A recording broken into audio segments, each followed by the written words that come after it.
Hello guys, this is अंकित खरे और आप देख रहे हैं मेरा यूट्यूब चैनल उड़ते परिंदे। तो आज की इस क्लास में हम लोग 2015 CEE एग्ज़ाम का क्वेश्चन नंबर 36 to 50 को डिस्कस करेंगे, जो कि पार्ट 2 है। तो इस वीडियो में अंत तक बने रहिएगा, ठीक है। Question number 36, the aim of education is to enable children to develop the capability to become. शिक्षा का उद्देश्य है कि वो बच्चों को समर्थ बनाएं ताकि वो अपनी क्षमता को विकसित कर हो जाएं, ठीक है। तो फर्स्ट ऑप्शन देखते हैं, कॉम्पिटिटिव लर्नर। दूसरा, marks oriented learner. Third, self directed learner. Fourth, teacher dependent learner, ठीक है। तो अपनी क्षमता को विकसित कर हो जाएं, ठीक है। तो यहाँ पे थर्ड वाला ऑप्शन आप देखिए, आत्मनिर्देशित शिक्षार्थी, सेल्फ डायरेक्टेड लर्नर, है ना, क्योंकि पूरे टाइम तो टीचर उनके साथ होंगे नहीं, है ना। और कॉम्पिटिटिव लर्नर, कंपटीशन तो होना ही चाहिए, लेकिन यहाँ पे जो मोर अप्रोप्रिएट आंसर होगा वो होगा self directed learner. Okay, now question number 37, teachers role in moral development of children is to. बच्चों के नैतिक विकास में शिक्षक की भूमिका है।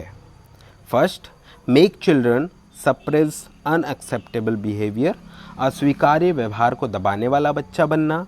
दूसरा, make children conform to teachers view, शिक्षकों की दृष्टि की पुष्टि करने वाला बच्चा बनाना, ठीक है। मतलब टीचर का जो भी ओपिनियन है ना, उसको बच्चा कंफर्म करे सही बोल के, ठीक है। तो ये भी नहीं हो सकता। Third, make children listen to teachers dos and don'ts, शिक्षकों द्वारा निर्देशित सही गलत को सुनने वाला बच्चा बनना या बनाना, sorry. Fourth, make children learn and decide what is right, क्या सही है को सीखने एवं निर्णय करने वाला बच्चा बनाना। तो यहाँ पे फोर्थ वाला जो ऑप्शन है वो ज़्यादा अप्रोप्रिएट होगा, ठीक है। Now question number 38, teacher can effectively arouse curiosity in students by, शिक्षक विद्यार्थियों में प्रभावी तरीके से उत्सुकता जगा सकता है ना। कैसे जगा सकता है? फर्स्ट ऑप्शन, लिखित कार्य में अधिक अभ्यास देकर। दूसरा, कंडक्टिंग फ्रिक्वेंट यूनिट टेस्ट, निरंतर इकाई परीक्षा संचालित कर। तीसरा, asking provoking and imaginative questions, कल्पनाशील एवं उकसावे वाले प्रश्न पूछकर। Fourth, providing more opportunities in sports, ठीक है।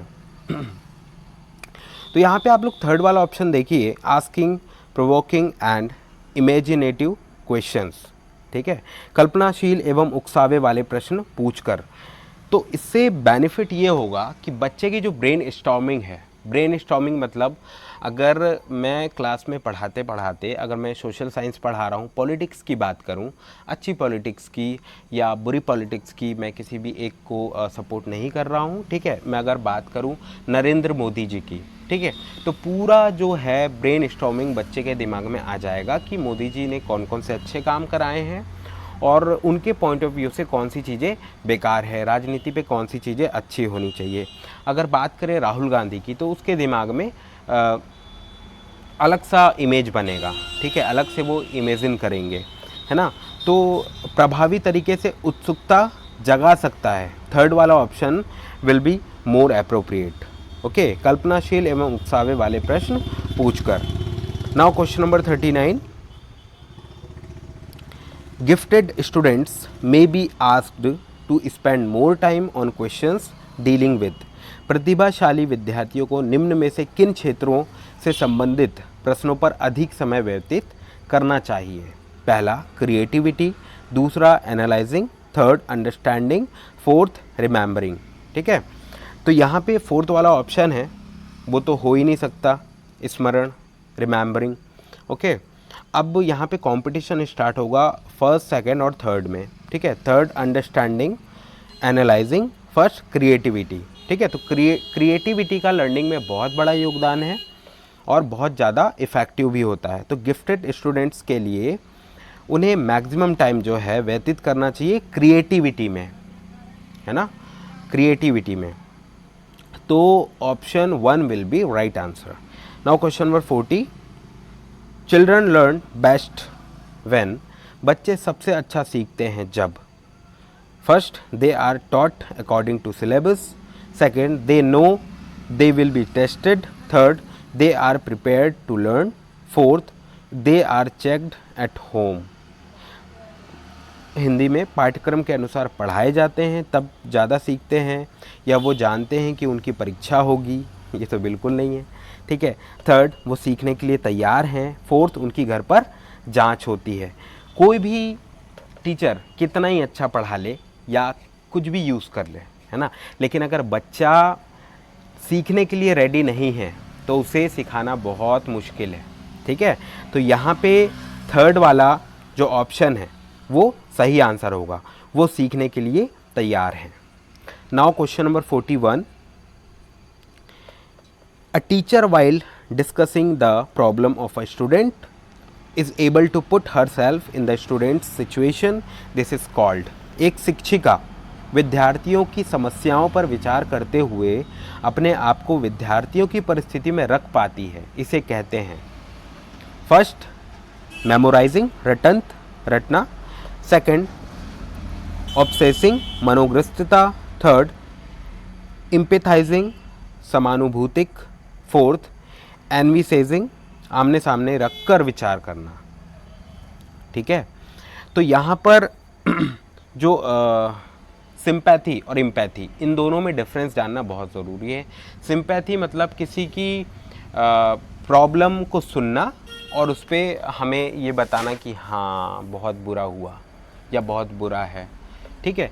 लेकिन इम्पैथी मतलब होता है किसी भी प्रॉब्लम फेस करने वाले के लिए ये तो व्यक्त करना ही कि हाँ ये गलत हुआ, और उसको महसूस भी करना, ठीक है। तो यहाँ पे थर्ड वाला जो ऑप्शन है अप्रोप्रिएट होगा, समानुभूतिक, क्योंकि टीचर बच्चे की जगह पे अपने आप को रख करके सोच रही हैं, ठीक है। तो third option will be right answer. Now question number 42, एक दुर्घटना में फातिमा के पाँव की हड्डी टूट गई थी। ये रियल क्लासरूम सिचुएशन है। एक दुर्घटना में फातिमा के पाँव की हड्डी टूट गई थी और वो अभी अभी ठीक हुई है ना। उसकी कक्षा प्रथम तल पर है, फर्स्ट फ्लोर पे। वो चढ़ने में समर्थ नहीं है। अगर आप विद्यालय के प्रधानाचार्य हैं तो क्या कदम उठाएंगे? First, ask her to take rest at home, जबकि क्वेश्चन में बोल दिया है कि वो अभी अभी ठीक हो चुकी है, तो ये फर्स्ट वाला होगा नहीं। दूसरा, अभिभावकों से उसे रोज़ प्रथम तल कक्षा तक छोड़कर आने को कहेंगे। थर्ड, सहपाठियों से उसे रोज़ प्रथम तल कक्षा तक छोड़कर आने को कहेंगे। फोर्थ, कुछ समय के लिए उसकी कक्षा भूतल पर स्थानांतरित कर देंगे, ठीक है। तो रियल सिचुएशन में ये पॉसिबल नहीं है कि उसकी अलग से ग्राउंड फ्लोर पे क्लासेस लगाई जाए, ठीक है। सहपाठियों से भी रोज़ रोज़ एक्सपेक्ट करना पॉसिबल नहीं है। लेकिन सेकंड वाला जो ऑप्शन है, ask parents to carry her to first floor classroom every day, अभिभावकों से उसे रोज़ प्रथम तल कक्षा तक छोड़कर आने को कहेंगे। Okay, now sorry, question number 43, a teacher must plan teaching of the lesson according to, एक शिक्षक को आवश्यक रूप से योजना बनानी चाहिए पाठ शिक्षण की, सॉरी। तो इसे लेसन प्लान बोला जाता है। बीएड कोर्स जब सेकंड 2 ईयर वाला जो कोर्स करते हैं या 4 ईयर वाला जो कोर्स करते हैं, तो लास्ट ईयर में इंटर्नशिप करवाई जाती है, ठीक है। इंटर्नशिप में क्या होता है कि जो स्कूल्स हैं वहाँ पर ट्रेनिंग, एज अ ट्रेनिंग के लिए भेजा जाता है और क्लास लेने से पहले लेसन प्लान्स बनाए जाते हैं, ठीक है। तो यहाँ पे जो सबसे सही आंसर होगा, एक शिक्षक को आवश्यक रूप से योजना बनानी चाहिए पाठ शिक्षण की। लेसन प्लान के बारे में बात कर रहा है, शिक्षार्थियों की आवश्यकता के अनुसार, ठीक है। So here first option will be right answer.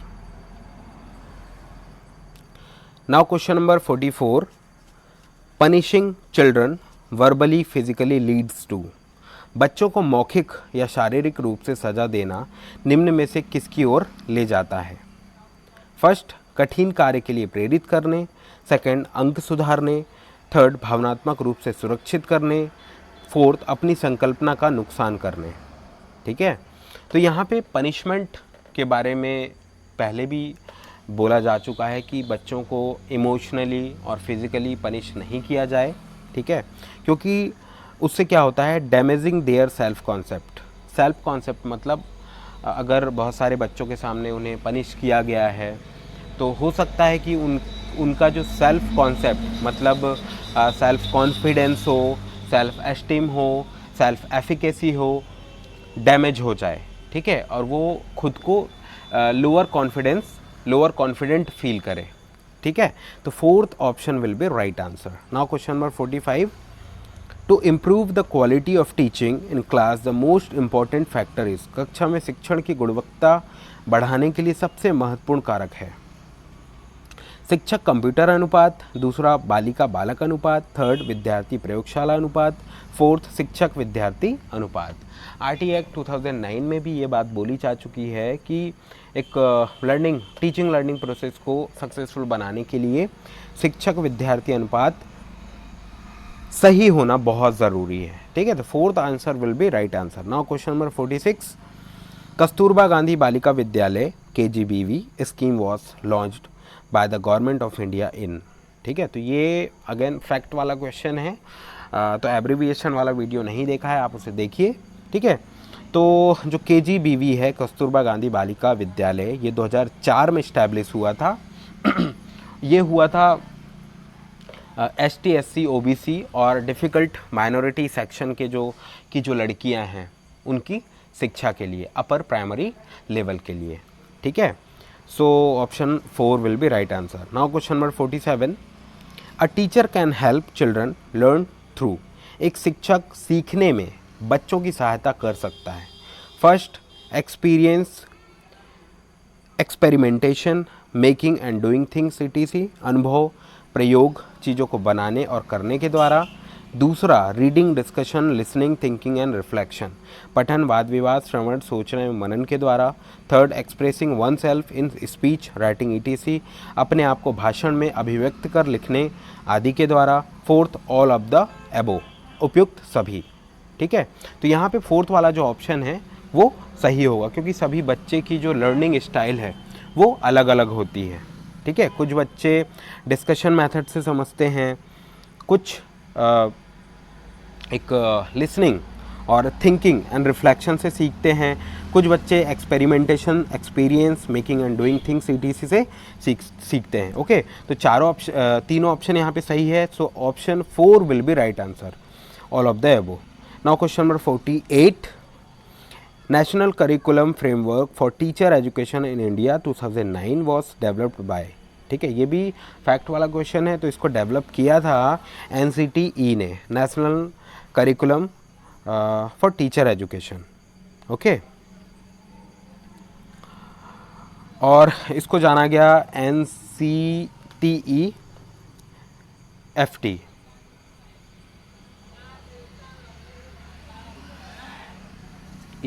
Okay,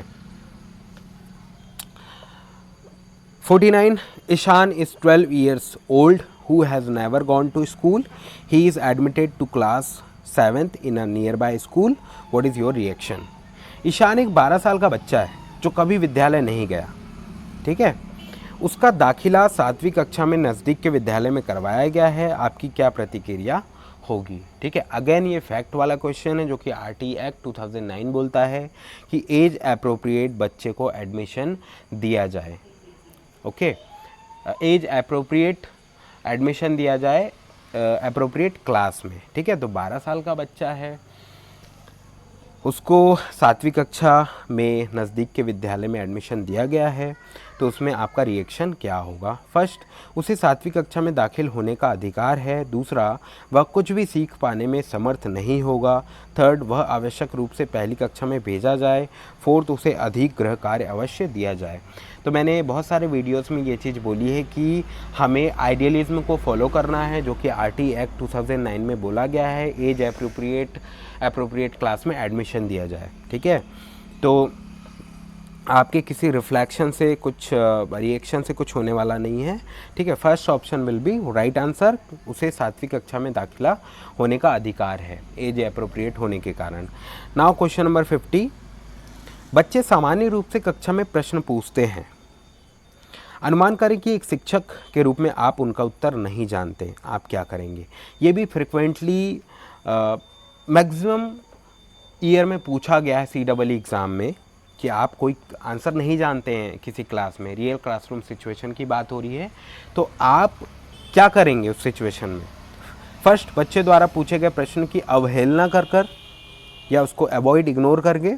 दूसरा, try to find the answer along with the child, बच्चे के साथ मिलकर प्रश्न का उत्तर ढूंढने का प्रयास करेंगे। Third, twist the question to something you know and try to satisfy the child, आप अपनी जानकारी के अनुसार प्रश्न को घुमा देंगे और बच्चे को संतुष्ट करने का प्रयास करेंगे।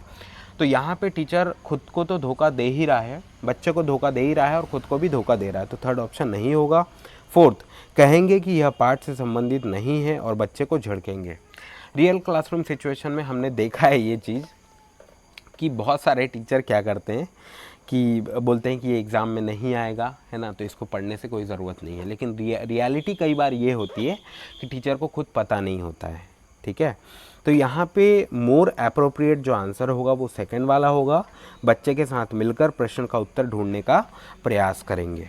ओके, तो हमने आज 2015 CEE एग्ज़ामिनेशंस के सारे क्वेश्चंस को कंप्लीट कर लिया है, जो कि लेवल A का है। ठीक है, और टीचिंग एप्टीट्यूड में ऐसा नहीं है कि लेवल A, B, C में एक इंडिविजुअली कोई रिस्पेक्टिवली तैयारी कर रहा है तो A वाले को B को नहीं छूना चाहिए, B वाले को C को नहीं छूना चाहिए। ठीक है, टीचिंग एप्टीट्यूड तो टीचिंग एप्टीट्यूड है ना, बिगिनर लेवल से हायर लेवल तक के क्वेश्चंस आते हैं, तो ये क्वेश्चन सभी को तैयार करने चाहिए। ठीक है, तो अगर आपको लगता है कि मेरे द्वारा बनाए गए वीडियोस आप लोगों के लिए हेल्पफुल साबित हो रहे हैं तो प्लीज़ मेरे चैनल को सब्सक्राइब कीजिए और बेल आइकॉन को प्रेस करना ना भूलें, क्योंकि बेल आइकॉन को जब आप प्रेस कर देंगे तो बिना सर्च किए आप तक ये वीडियो सबसे पहले पहुंचेगी। ठीक है, और टेलीग्राम मेरा चैनल है, डिस्क्रिप्शन बॉक्स में वहाँ पे लिंक मिल जाएगी।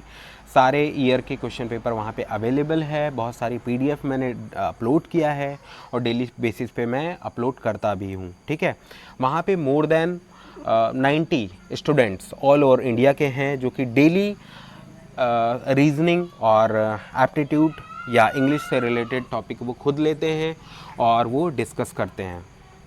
तो उस चैनल को आप ज्वाइन कीजिए, क्योंकि ये कहीं ना कहीं आपकी सिलेक्शन को कंफर्म करेगा।